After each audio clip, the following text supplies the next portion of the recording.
जानिए हर सच की कहानी दिनेश ठक्कर की जुबान आपके अपने नेशनल न्यूज इंडिया पर। तो जोधपुर हाई कोर्ट में संत आसाराम जी बापू की अपील पर सुनवाई चल रही है और उस सुनवाई के बीच बहुत ही बड़ी खबर आ रही है। 2 दिन पहले ही राष्ट्रपति का लेटर हमारे पर आया और हमको बताया गया कि हमने राजस्थान सरकार को सीधी सूचना दे दी कि सुखराम जी ने जो याचिका दायर की है उसके ऊपर जो कुछ कार्यवाही है वो की जाए और सीधी जानकारी याचिकाकर्ता को दे दी जाए। न्यायपालिका जो निर्णय देगी वो दूध का दूध पानी पानी करके देगी, सच्चाई सामने आएगी, परंतु सरकार का भी उत्तरदायित्व बनता है ना, क्योंकि राजस्थान सरकार नहीं करती तो राष्ट्रपति उनको सूचित करते ही नहीं। राष्ट्रपति बोल देते भैया तुम्हारी याचिका गलत है। जोधपुर हाई कोर्ट में केस चल रहा है और रेगुलर सुनवाई भी हो रही है और मुझे विश्वास है कि जल्द से जल्द सच्चाई सामने आएगी और बापू निर्दोष साबित होकर के हम भक्तों के बीच में आएंगे। तो इस पूरी खबर को लेकर आप लोगों की क्या राय है? आप लोग भी वीडियो के कमेंट बॉक्स में जाकर आप लोग भी अपनी राय अवश्य रखिएगा। जोधपुर हाई कोर्ट में संत आसाराम जी बापू की अपील पर सुनवाई चल रही है। जो निचली अदालत का जो फैसला आया था संत आसाराम जी बापू के खिलाफ आजीवन कारावास की सजा का, तो उसके खिलाफ जो अपील दायर हुई थी उसी पर जोधपुर हाई कोर्ट में सुनवाई हो रही है और उस सुनवाई के बीच बहुत ही बड़ी खबर आ रही है।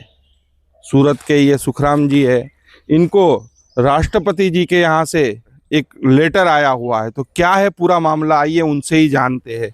राष्ट्रपति जी के द्वारा आपको लेटर आया है, मतलब ये दूसरी बार आया है लेटर? हाँ, हमने राष्ट्रपति जी और राजस्थान सरकार को बापू जी के केस के बारे में श्वेत पत्र घोषित करने के लिए याचिका दायर की थी। लगभग 2-3 महीने हो गए राजस्थान सरकार ने रजिस्ट्रेशन नहीं किया था, लेकिन 2 दिन पहले ही राष्ट्रपति का लेटर हमारे पर आया और हमको बताया गया कि हमने राजस्थान सरकार को सीधी सूचना दे दी कि सुखराम जी ने जो याचिका दायर की है उसके ऊपर जो कुछ कार्यवाही है वो की जाए और सीधी जानकारी याचिकाकर्ता को दे दी जाए। तो ये दूसरी बार है, पहली बार भी लेटर राष्ट्रपति जी ने भेजा था? हाँ, पहली बार भी भेजा था, ये दूसरी बार भी भेजा है और राजस्थान सरकार को सूचित किया है कि सुखराम जी टाँक की बात मानी जाए और उनके ऊपर क्या कार्यवाही है वो आप करें और सीधी याचिकाकर्ता को उसकी जानकारी दें। अच्छा। लेकिन आज तक 2 साल से हम याचिका डाल रहे हैं, बार बार से किसी बहाने पर वो खारिज कर देते हैं। उनका समाधान दूसरी याचिका डालकर हम करते हैं, फिर दूसरे को बहाना बनाकर वो खारिज कर देते हैं। इस बार तो हमने उनकी सब समस्या का समाधान कर दिया है और बता दिया है कि भाई उन्होंने बोला पुलिस स्टेशन का, मैंने कहा पुलिस स्टेशन में उसकी कोई भूमिका नहीं रहती कि राजस्थान सरकार नहीं कर सकती, मगर राजस्थान सरकार ही कर सकती है, क्योंकि राजस्थान सरकार नहीं करती तो राष्ट्रपति उनको सूचित करते ही नहीं। राष्ट्रपति बोल देते भैया तुम्हारी याचिका गलत है। दूसरी बार बहुत बड़ी खबर है क्योंकि अभी अपील पर भी सुनवाई चल रही है संत आसाराम जी बापू के केस में और ये दूसरी बार राष्ट्रपति जी ने इनको लेटर भेजा है। मैं तो यही कहूँगा कि माननीय राष्ट्रपति महोदया जी ने जो हमारे इसके सुखराम जी के लेटर पे संज्ञान लिया है और बराबर पिछली बार भी अवगत कराया था कि मैंने राज्य सरकार को मैंने सूचित कर दिया है कि इनका निदान करके इनको सूचित किया जाए, परंतु राज्य सरकार बराबर संज्ञान लेने की बजाय इनकी एप्लीकेशन को ही खारिज कर देती थी। अब इसमें सच्चाई क्या है? क्योंकि केस जब राज्य सरकार लड़ रही है संत श्री आसाराम जी बापू के मामले में, तो जवाब दे तो राज्य सरकार हुई है और राष्ट्रपति महोदया जी कह भी रही हैं कि आप इनको संज्ञान में लेते हैं, उनको अवगत कराए, तो अवगत क्यों नहीं कराते हैं और उसका रजिस्ट्रेशन भी नहीं करते हैं और खारिज कर देते हैं। तो आपकी केस जबकि भी सुप्रीम कोर्ट में चल रहा है, हाई कोर्ट में, जोधपुर हाई कोर्ट में केस चल रहा है और रेगुलर सुनवाई भी हो रही है और मुझे विश्वास है कि जल्द से जल्द सच्चाई सामने आएगी और बापू निर्दोष साबित होकर के हम भक्तों के बीच में आएंगे। इसी बीच में माननीय राष्ट्रपति महोदय जी ने दोबारा फिर राज्य सरकार को लेटर लिख के भेजा है कि आप इनकी कार्रवाई को जो आप सरकार चला रही है उस पे क्या संज्ञान आपने लिया है उसके बारे में इनको अवगत कराएं। तो ये कोई छोटी मोटी बात नहीं कि दोबारा 2 बार राष्ट्रपति महोदय जी को बोलना पड़ रहा है। इसके मतलब क्या है?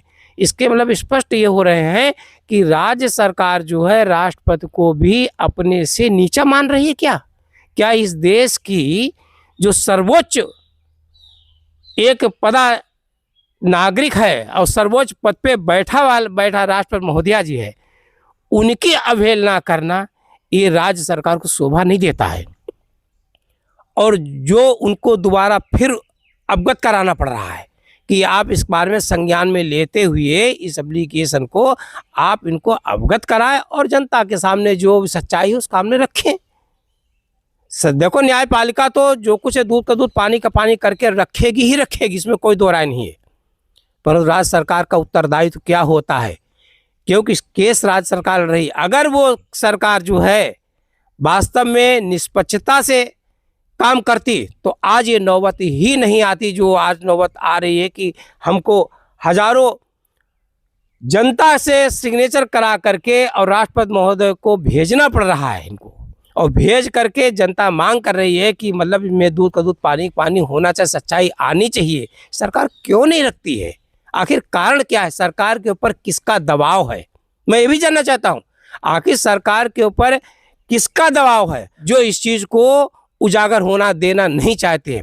वो न्यायपालिका जो निर्णय देगी वो दूध का दूध पानी पानी करके देगी, सच्चाई सामने आएगी। परंतु सरकार का भी उत्तरदायित्व बनता है ना, क्योंकि आप लोगों ने 2500+ लोगों की जो साइन करके पूरी याचिका आप लोगों ने भेजी थी। 2500 की भी गई थी, 5000 की भी गई थी, 5000 की भी गई थी, दो 3 बार भेजा जा चुका है। उसके बावजूद भी ये लोग उसको दाब देते थे और खारिज कोई बहाना बनाकर खारिज कर देते थे। इस बार तो उन्होंने पूरा दाब दिया था, लेकिन राष्ट्रपति का लेटर गया, कल उन्होंने रजिस्ट्रेशन किया, कल रजिस्ट्रेशन किया और मैसेज दिया कि भाई हमको उसके ऊपर आपकी एप्लीकेशन हमको मतलब मिल चुकी है। लोगों ने ये जो पूरी याचिका बनाई है इसमें सबूतों के साथ सब भेजा है कि भाई पूरे प्रूफ दिए हैं, ऐसा नहीं पूरे प्रूफ दिए हैं, और जो प्रूफ दिए वही प्रूफ अदालत में इस समय गवाही में चल रहे हैं। अब इस समय अपना वकील काम कर रहा है और जो उसकी बहस चल रही है, आने वाले उनके वकील की बहस होगी, फैसला भी आएगा, जल्दी आएगा, इसमें कोई दो राय नहीं है। जानिए हर सच की कहानी दिनेश ठक्कर की जुबान, आपके अपने नेशनल न्यूज इंडिया पर।